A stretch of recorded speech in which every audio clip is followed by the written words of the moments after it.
Hello again, my English-speaking friends all over the world, which has become so small and so little since we got internet. How nice is that? Well, in my previous video, I've just explained to you how you can work with ribbons and, as an example, make such a nice little flap on top of a pocket.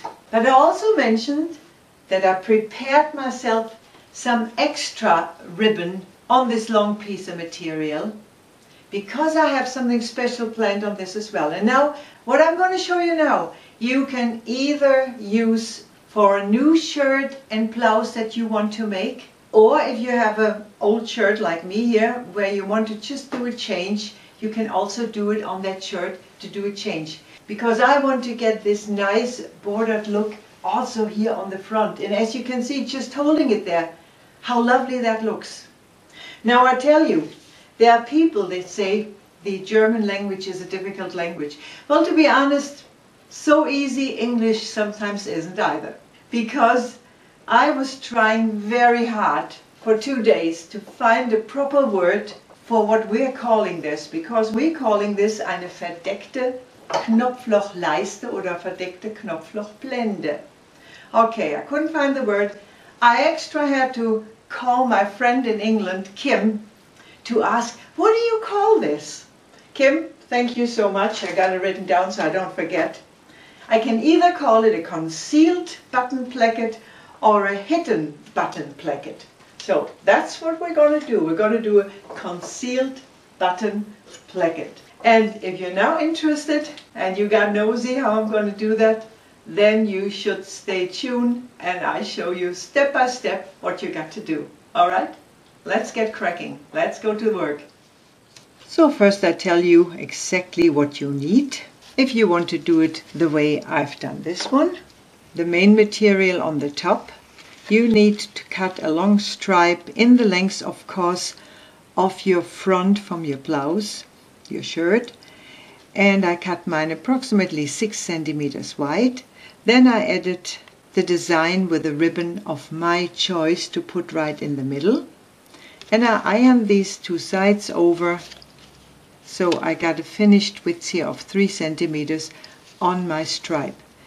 And I need a stripe in the same length, and I cut this one on 7 centimeters width, and I'm ironing these over, so this one is slightly wider than my main one, as you can see here, because I want this contrast to show out on each side.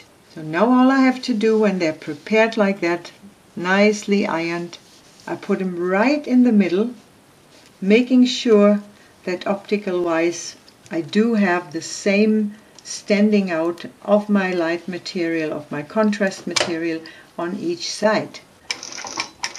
Now you can put some pins in if you wish. I'm not a big friend of pins because I like to rip my hands open on them when they're in there, and I really don't need them. But what you can do, if you have this feeling it's pulling and pushing a little bit and you're not sure if you're really sewing straight, then take a pattern. I always say this in all my German videos. I'm sorry I don't have as many English ones out as German ones out, because it's a bit difficult sometimes for me to do the English one as well. Anyway, take a pattern and put it directly against your needle, directly against it. And now you can see that all you have to do is stitch along the edge of your pattern here to get your exact seam there. Of course, if you put it farther away, then you don't get the straight line as you wish. You got to put it exactly as you want to do your seam, 1 millimeter away from the black edge that I got here. And of course you got to watch out still to have on each side the same kind of material.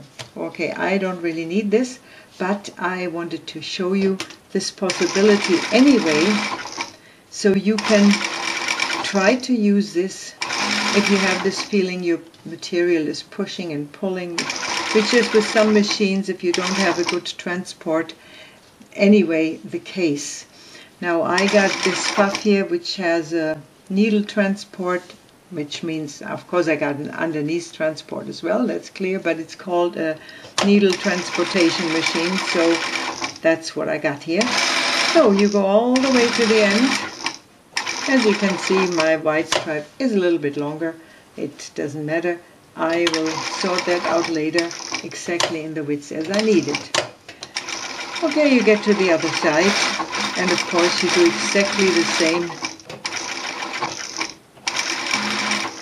You go along your edge until you reach the end of this part that you need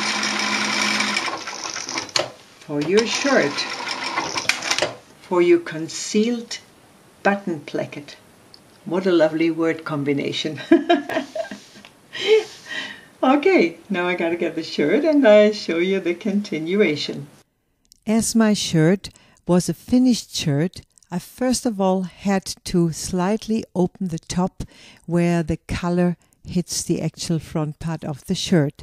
I have to open it so wide to be able to put my placket now on top of my already existing placket with the buttonholes in. So now when I stitch it on my shirt on, I actually have planned to, on the front, slightly let it run over the front going down. But on the top, I have to be quite exact.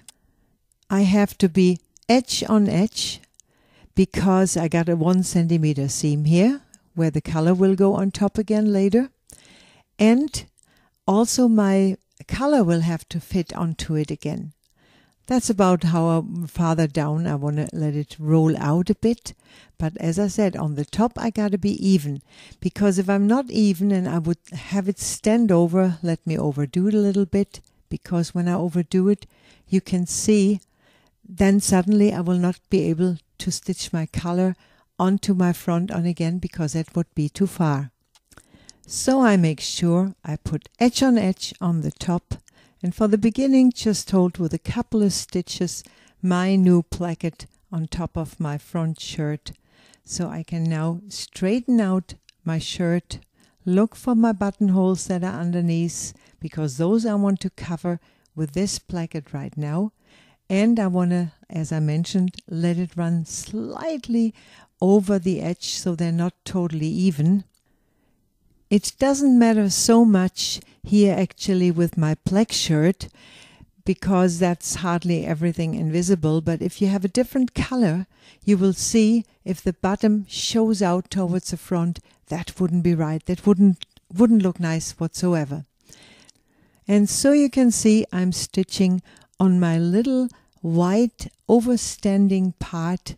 I'm stitching this new placket on about 1 millimeter away from the edge.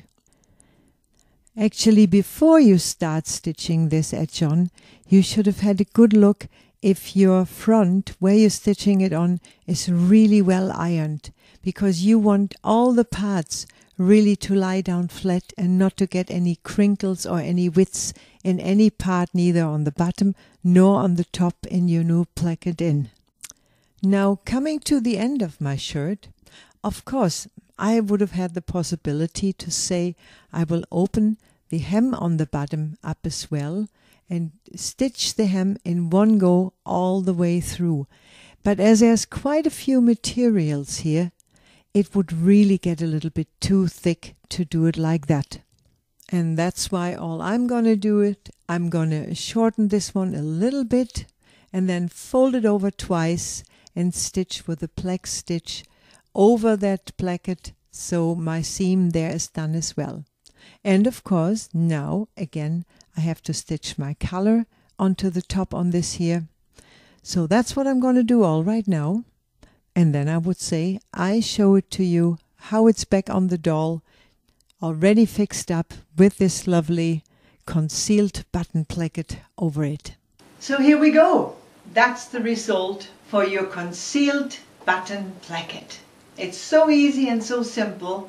All you have to really prepare your ribbon part first, and then it's done practically in no time. So I hope I could give you a real nice idea for a new blouse or for your new shirt for your husband or whoever. And let's see, maybe I might have another idea what else I could do, because I got a little left over which I could still use on this shirt for something else, but this is going to be another video. But I will always put in the info box underneath my video all the connecting videos, how to do the preparation for this or how to do the pocket.